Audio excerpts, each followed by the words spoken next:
मंत्री जी से इसमें आप दिए हुए हैं जनजातीय, अनुसूचित जनजातीय, अल्पसंख्यक। आप शायद इनको आप दिखवा लें 1.2% भी आदिवासी दलित की बच्चियां हमारे कस्तूरबा विद्यालय में नामांकित नहीं होती।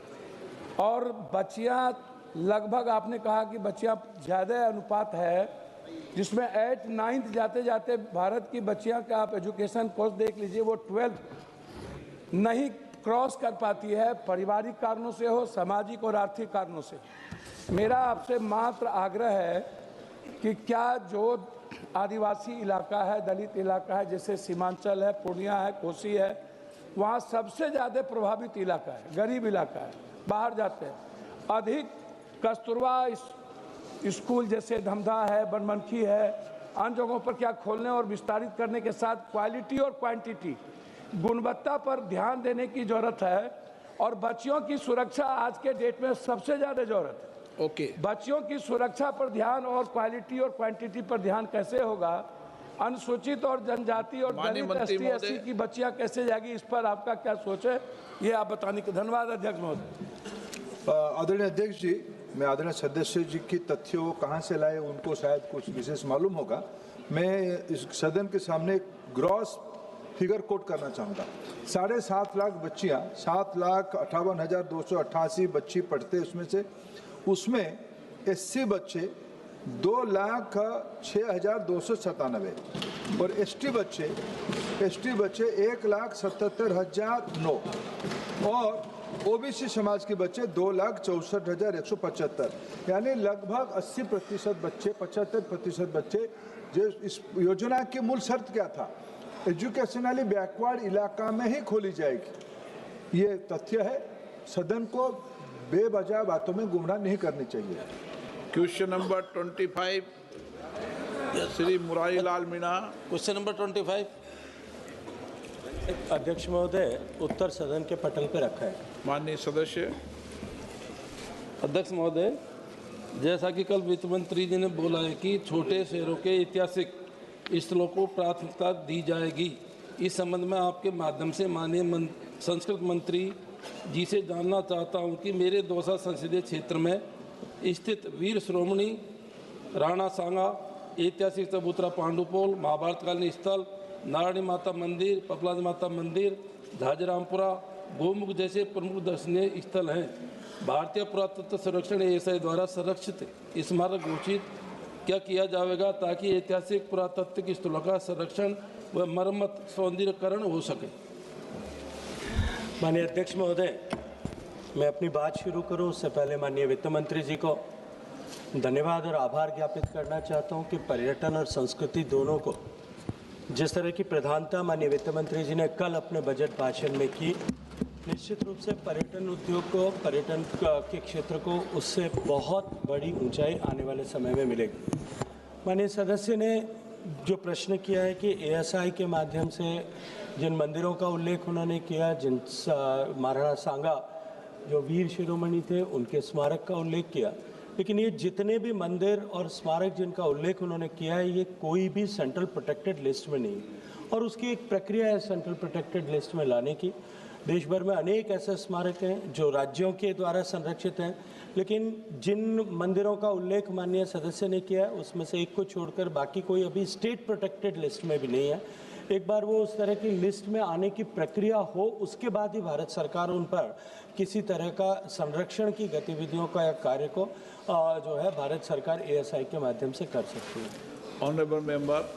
अध्यक्ष महोदय, एक तो आपने बोला कि उस लिस्ट में नहीं है, तो क्या एएसआई में लाने की इस प्रक्रिया को आप पूरी करेंगे? दूसरा अध्यक्ष महोदय, आपने पूरी राजस्थान के लोक संगीत, लोक संस्कृति के बारे में आप सब जानते हो, मंत्री महोदय भी जानते हैं।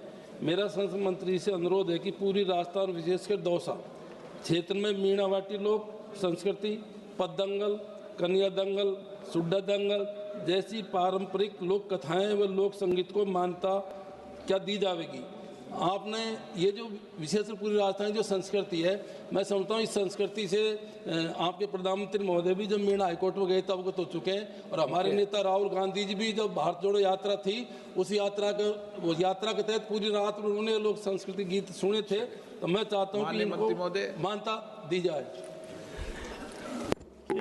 माननीय अध्यक्ष महोदय, माननीय सदस्य ने विस्तार से अपने क्षेत्र और विशेष रूप से मेरे प्रदेश राजस्थान के पूर्वी क्षेत्र के विभिन्न लोक कलाओं और लोक परंपराओं का उल्लेख किया और उन्होंने आग्रह और अनुरोध किया कि उनको किस तरह से मान्यता दी जा सकती है। मुझे लगता है कि इस तरह से मान्यता देने का लोक संगीत को कहीं कोई भारत सरकार में या व्यवस्था में कोई विधान नहीं होता कि हम किसी लोक संस्कृति को या लोकगीत को या लोक संस्कृति की किसी विधा को जो है मान्यता प्रदान करें। हम उनके संरक्षण के लिए काम करें। राज्य सरकार और केंद्र सरकार दोनों मिलकर के ऐसी विलुप्त हो रही सांस्कृतिक परंपराओं के संरक्षण के लिए काम करती है। तो निश्चित रूप से जहां जिस तरह से इस तरह का विषय संज्ञान में आता है उसको हम विभिन्न गतिविधियों के माध्यम से, हमारे जोनल कल्चरल सेंटर्स के माध्यम से उनको रीइंफोर्स करने, उनको रिजुविनेट करने, उनको वापस लोगों तक पहुंचे, उसके क्षेत्र में काम करने वाले जो है कलाकार और कलावंत हैं उनको संरक्षित करने और उस कला के वापस डिसेमिनेशन के लिए काम करते हैं। साथ ही साथ भारत सरकार की गुरु शिष्य परंपरा के तहत भी ऐसी लुप्त हो रही कलाओं को वापस रीइंफोर्स करने के लिए हम जो है अपने रेपर्टरी ग्रांट प्रदान करके इस तरह की गतिविधियों को करते हैं। इस तरह का प्रस्ताव यदि राज्य सरकार से आता है तो निश्चित रूप से उसके ऊपर सकारात्मक विचार किया जा सकता है। Shri Manish Tiwari ji. Thank you very much, Mr. Speaker, sir. Mr. Speaker, sir, though this question pertains to the National Cultural Fund, but with your permission, may I ask a broader policy question pertaining to culture? India is a civilizational continuum which has evolved over the millennia. And there are various strains, various influences, various confluences which have gone into shaping the syncretic idea of India. My question, Mr. Speaker, sir, to the Honourable Minister through you is, does the government believe in the multicultural, multilingual, pluralistic, multi-ethnic ethos of India? And if it does believe that India is in fact a syncretic continuum of different confluences, what is the government doing to promote this very pluralistic idea of India? माननीय अध्यक्ष महोदय, हालांकि माननीय सदस्य का प्रश्न मूल प्रश्न से कहीं संबद्ध नहीं है। उन्होंने बहुत विस्तृत जो है पॉलिसी मैटर पर प्रश्न किया, लेकिन आपकी अनुमति से मैं उसका उत्तर देने का प्रयास करता हूँ। भारत की संस्कृति में निश्चित रूप से हजारों साल तक सभ्यतागत विकास हुआ। मैं एक बार फिर माननीय वित्त मंत्री जी का धन्यवाद करूंगा कि इस हजारों साल का जो विकास का क्रम था, उस विकास को क्रम को जानने, पहचानने, खोजने और समझने के लिए जो आर्कियोलॉजिकल एक्सकेवेशंस होते हैं, सामान्यतः एक्सकेवेटेड साइट्स को, चाहे दिल्ली के पुराना किला में जहां हम 7 जो है डिफरेंट ईरा को एक साथ में देख सकते हैं, उनके डेवलपमेंट को साथ में देख सकते हैं, उससे की सभ्यता और आर्कियोलॉजी को एक साथ हम समझ सकते हैं। वो आर्कियोलॉजिकल स्टडीज़ करने के बाद, साइंटिफिक स्टडीज़ करने के बाद में दुनिया भर में इस तरह की परंपरा है कि आर्कियोलॉजिस्ट उस साइट को अबेंडन कर देते हैं, उसको प्लास्टर ऑफ पेरिस से फिल करके उसको छोड़ दी जाती है, ताकि भविष्य में कभी कोई उसमें और अगर अनुसंधान करे तो उसके लिए प्रयास किया जा सकता है।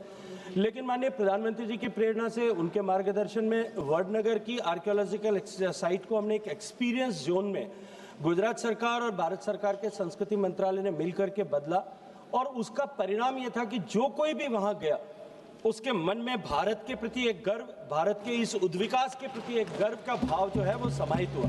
माननीय वित्त मंत्री जी ने कल एक नई योजना देश नाम से जो दिया, उससे एक नई योजना इस तरह की घोषित की है जिसमें हम 15 संरक्षित ऐसे स्थल जहां एक्सकेवेशन हुआ है, जहां हम इस पूरी कंटिन्यूटी को एग्जिबिट कर सकें, लोग देख सकें, समझ सकें भारत ने किस तरह से जो है पिछले 10,000 साल की विकास यात्रा पूरी की है, उनको एक्सपीरियंस जोन बनाने की घोषणा की है। भारत सरकार में माननीय प्रधानमंत्री जी का मंत्र, जिसकी इस सदन की शायद हर पत्थर गवाह होगा, कि सबका साथ, सबका विकास, सबका विश्वास और सभी का सम्मान, इस विश्वास और विचार के साथ में काम करने वाले हम लोग हैं।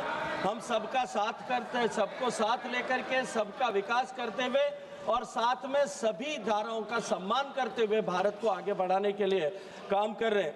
और उसके लिए मुझे लगता है कि कहीं सर्टिफिकेशन की आवश्यकता नहीं है। देश के गरीब के घर में जाकर के वो किस जाति, संप्रदाय, समाज, पूजा पद्धति या राजनीतिक आस्था से जुड़ा है, उसको